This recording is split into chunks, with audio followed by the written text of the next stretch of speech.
Hello everyone and welcome back to my channel. Today's episode is gonna be more serious in nature, I suppose. Today I wanted to discuss MBTI and the scientific method, specifically how I've been applying the scientific method or parts of it to my research into cognitive typing. So for the first time and perhaps forever, I don't have any notes because I basically know exactly what I did. And my mind is not the most linear mind at all since I have extroverted intuition. So I felt uncomfortable just reading off of a list of what I've done. So I'm just going to freestyle it and I'm going to put a timestamped table of contents in the comments. You guys can use that to skip around in the video, which might turn out to be a really long one. First of all, I decided to make this video today because recently a friend of mine randomly called me and started asking a bunch of questions about why I think my typing method is accurate, basically expressing his disbelief, and I was really hurt by that. Not that he had any negative intentions, but because my subscribers or strangers are constantly asking me the same question, which I fully expect because I haven't actually shown you guys my work at all. So it's really amazing and I'm really grateful that I have customers in the first place. I've only said that I've done the work, but I haven't shown it. So I fully expect and understand people to be asking me why my typing method is accurate and doubting its accuracy.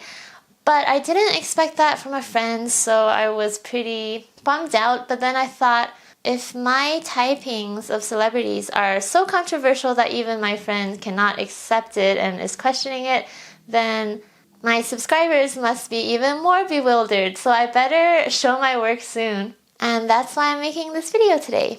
I do want to talk a little bit about my journey and why I started doing this in the first place, and talk about basically the beginning, middle, and current of what I'm doing. So basically when we started, Alex and I were working together.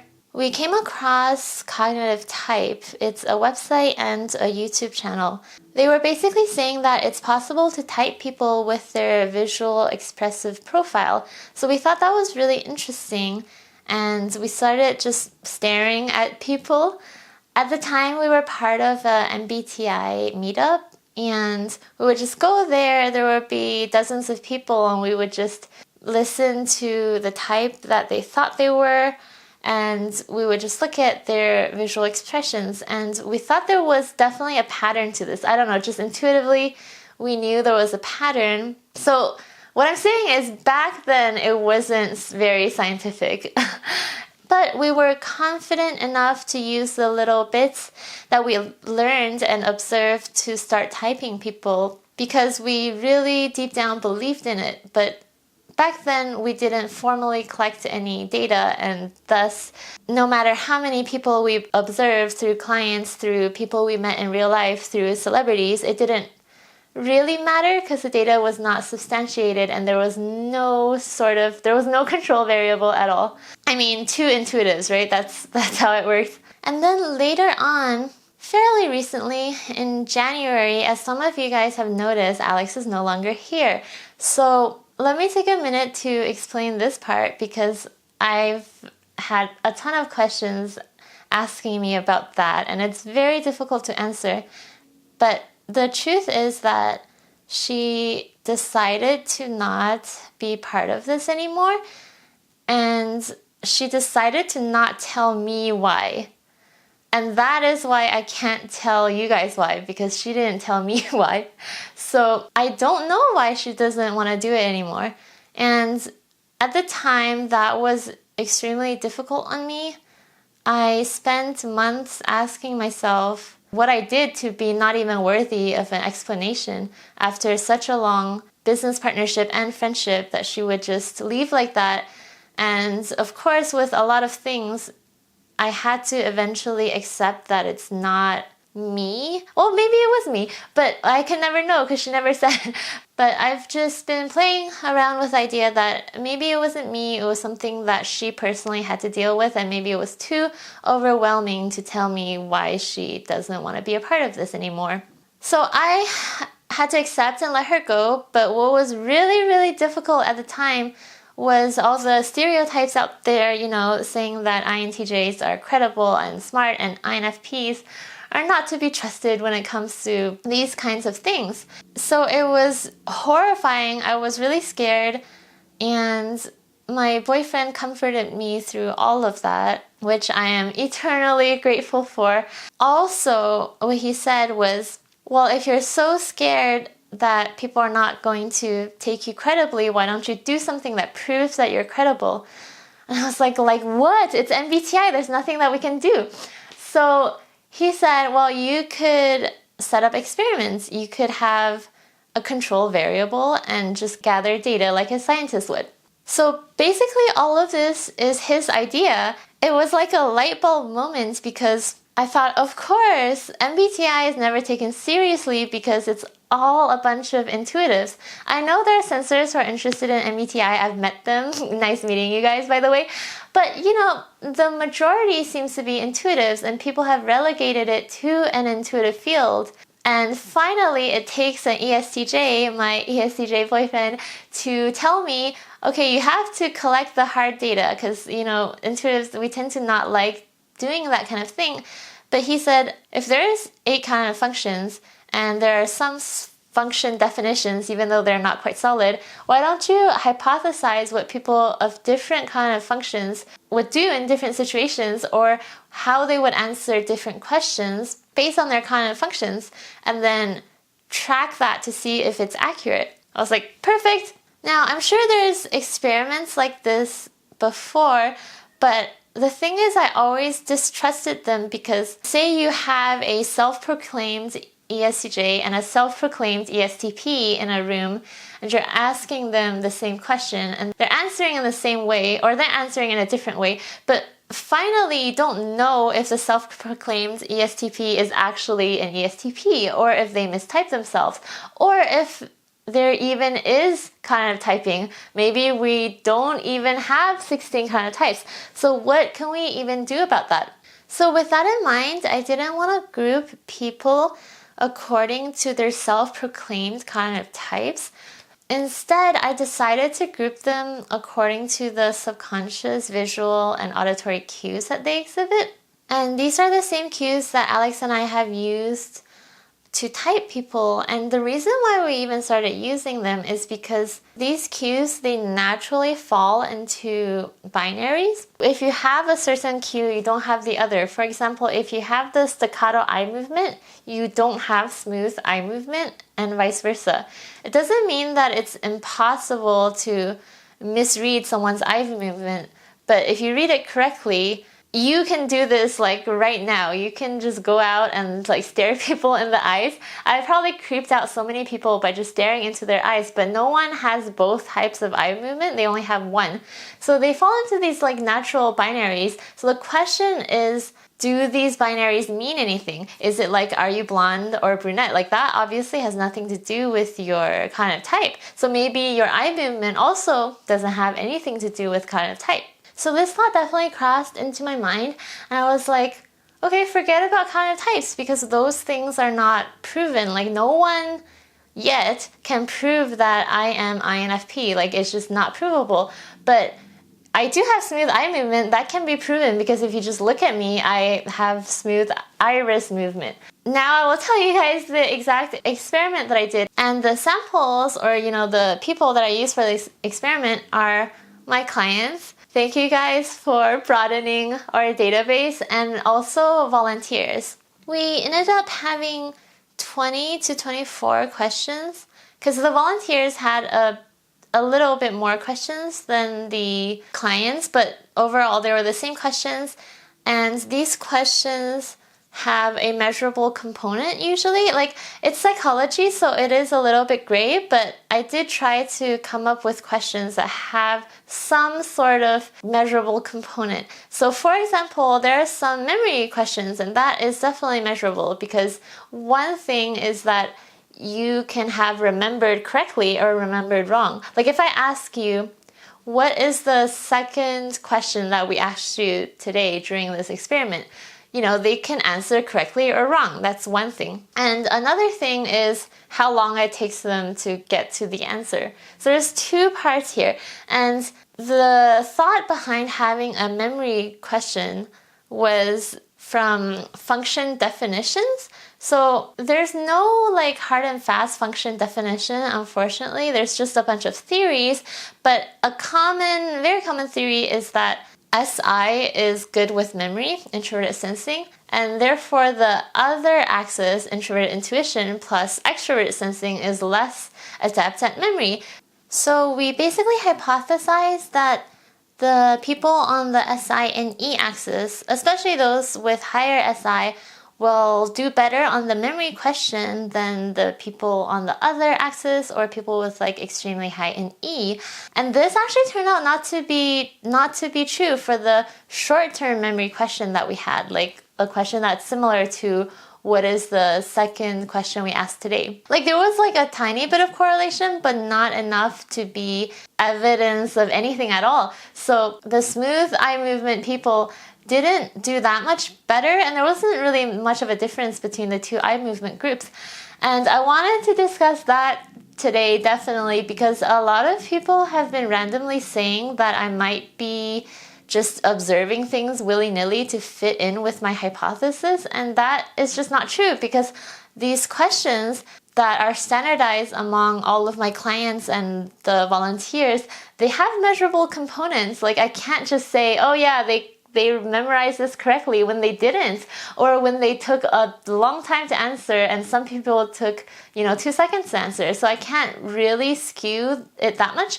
I mean, it's psychology, so some of the questions, like when we're looking for how much emotional affect does the person have, that could be somewhat subjective, but there's still empirically measurable things, like how many times does the person smile during the video. Like, yeah, there are fake smiles, there are half smiles, but just roughly how many times does a person smile while answering this question? I mean, those things are measurable, so it is somewhat subjective, but I am trying really hard to add a objective component, which I think is not perfect, but it's a start. It's a big start that I'm proud of. Okay, so anyway, back to the memory thing.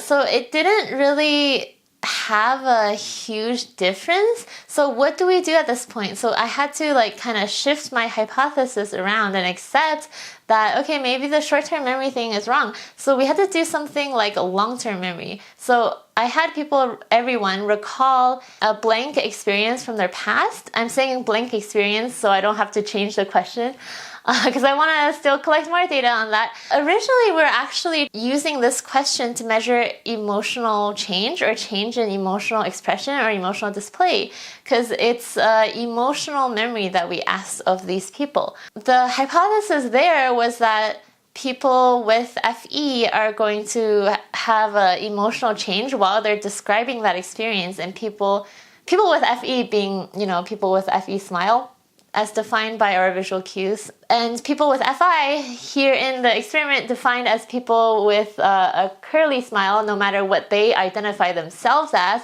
So, people with the scrunchy smile who identified as a FJ, too bad you're still in the scrunchy smile category. So I expected these people to not really change their emotions to fit in with the emotional story that they're telling. So whatever emotions they were in, like the standard emotion, they're gonna keep that even while they're describing this emotional experience. And that hypothesis is actually true. It's one of the most consistent things I have ever found. And I even discovered something else interesting. It's also about emotional congruence. So the people who have the scrunchy smile are also the people who not only do they not change the emotions that they're talking about, say they're talking about a sad experience, not only do they not sound more sad while they're talking about it, what also happens is that a lot of them have emotional incongruence, as I like to call it, in that they might giggle or they might roll their eyes or something. Some emotional leakage that has nothing to do with the emotion that we ask them about. Okay, so the scrunchy people are doing this. What does that mean? So we look into the function definitions with extroverted feeling being, feelings. Well, see, that's where the problem is, because the definitions are basically that FE is harmony and FI is morals. But I mean, honestly, I think even intuitively, we all know that every human being probably at some times in their lives feel like they want to harmonize, they want to make peace, and we all have some sort of morals unless you're a psychopath. So the definitions are tricky here, but also if you read deeply, I think some people do talk about, like me for example, how extroverted feeling is basically using emotional force. Like, I have this emotion and I want you to feel this emotion now, so like, let me cheer you up. Or I don't like you as a person, so I'm gonna make sure you know of my negative emotion towards you. And whereas introverted feeling being more contained, being more like analyzing emotions in a vacuum inside yourself. And so it's like, okay, these two things do match up with the emotional congruence theory. And this emotional congruence thing is like almost 100% compatible with whether the person has a upward muscle motion or sideways muscle motion smile.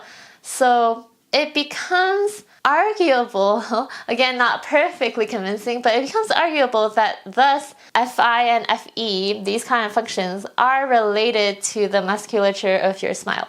Oh my gosh, okay, back to the memory thing. See, this is why I need a table of contents, but back to the memory thing. So that didn't work, but we had to do the long-term memory thing. And when we asked them to describe emotional memory, this is where we figured out that there is something to do with SI and NI, because the people with the smooth eye movement, basically almost always they listed a specific memory. It's like, oh yeah, 2 years ago I did this, or like one time I was saying hi to my dad and then he said he wasn't proud of me. Like, there's always a specific experience.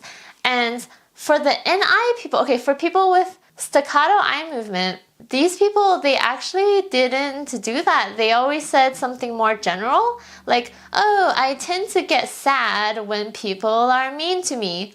Like, that was so mind-blowing. And it's like, okay, why do the staccato eye movement people do this? Well, I guess it's because they can't recall a specific experience.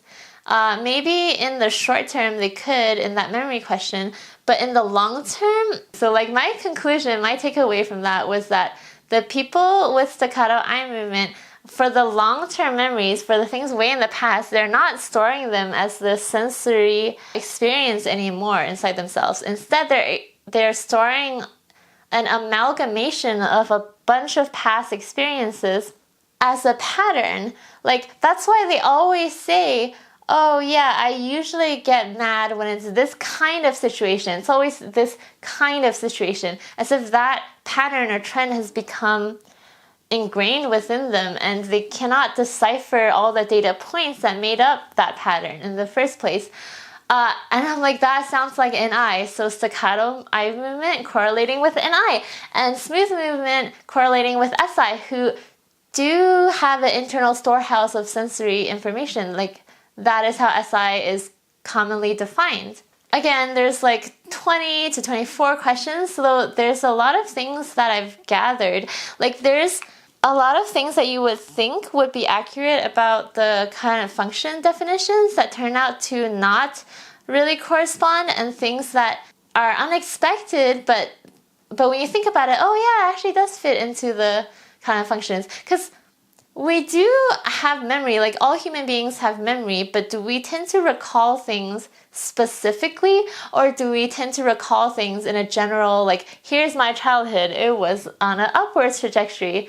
That's how Alex always described her memories, and yeah, there's a lot more that I've learned, but this video I think is getting extremely long, so I think I'm just gonna leave you guys with that. I definitely haven't told you guys all the questions I have, right? There's like picture association questions and word association questions, because obviously the two perceiving axes perceive things differently, you know, on a realistic level, on a symbolic level. Yeah, there have been such exciting correlations. Yeah, I didn't want to do this video before because I wanted to make it perfect. Like, I wanted to have perfect data. Like, I wanted to have 1,000 samples, but I think right now, like 100 samples, that's enough to start talking about it. Like, I'm not asking anyone to fully believe in me, but I think it's enough to start a conversation that the trends are there. And when I come up with function definitions or function observations, they are not from a textbook. Like, a lot of people are asking me where I read about this or where I learned this, but they're just from me observing the people with staccato eye movement. I observe them, I draw the conclusion from the experiment, from the 20 questions, and then I explain the NI and SE kind of functions through what I've learned through the individuals that have been so kind as to approach me, whether it's to be typed or to volunteer. And I think this kind of research is really valuable to the community because, you know, function definitions are always shifting, and so far people can't really prove that functions are a certain way. And some function definitions get like really rigid, and there's stupid stuff like, oh, SE is the 5 senses. Meanwhile, we know all human beings have the 5 senses, so does that mean we all have SE? No. So, yeah, so right now I just wanted to start talking about this and show you guys the kind of work that I've been doing, so that you guys know that my theories and my method comes from somewhere. It's not just something random that I made up one day. I think that when we first started doing it, we couldn't actually prove that these binary cues that we were experiencing or seeing had anything to do with kind of functions, but we took an intuitive leap, and we, I guess our little FI just really believed in it, and people were kind enough to believe in us and get typed and be the first people to, you know, show us more samples of these people in action. But now, thanks to having ST in the group, I'm starting to see that the kind of functions actually do have some sort of correlation with the visual and auditory cues.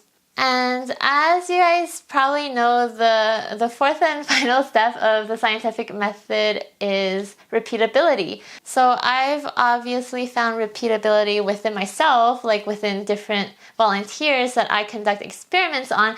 But I think repeatability is also having more people conduct my experiment. Obviously, that's a little challenging since I'm not really a part of the scientific community or the psychological community or anything, but I think that it's still doable if people are interested. Like, it's not hard. You find a willing human being and you ask them the 20 questions and you look at their cues, and you just see if you come up with the same correlations as I do. So if anyone's interested in perhaps doing that, send me an email. I might share this thing with you, and if you have some spare time, you can do it and see if you come up with the same thing. Obviously, the time investment here is learning the subconscious cues in the first place, but since they're all binaries, it's not that difficult. So if you're truly interested and truly passionate like me, and since I lost Alex, be our third person. Like, you know, help me make this become more believable, because I'm so passionate about mistyping. It kills me. Like, I just feel like typing people correctly is crucial to our continuing knowledge, because if people keep mistyping themselves, they're going to educate other people wrong. Like, if MBTI YouTubers type themselves wrong, and I know a lot do, unfortunately, then, you know, I know little boys and girls are looking at those people and be like, oh, I relate to that person, I must also be an INFP. Meanwhile, that YouTuber is an INFP. And so I'm really passionate about this, because if you don't type yourself correctly, you go on this whole spiritual self-understanding, self-fulfillment journey in a wrong direction. And that's just sad if it could possibly be avoided. So if you're interested, email me. We might be able to set something up. Thanks so much for watching, guys. I know this was a really long video. If you guys want to learn about these binary cues that I keep on talking about, I am gonna teach an online class in the fall on them, and you can sign up for the mailing list to get notified when that happens on our website, kindofaid.com. As well, I do offer a typing service, and if you do want to support this whole process, because volunteer participants are really expensive, like I always feed all of them, so it's a cost. So if you want to support this process, you can donate on Patreon, and as well you can get some perks, like you can suggest celebrities that you want me to type, have access to my pre-existing celebrity database, and have your name on the credits, so on and so forth. Thanks again for watching, and I'll see you next time.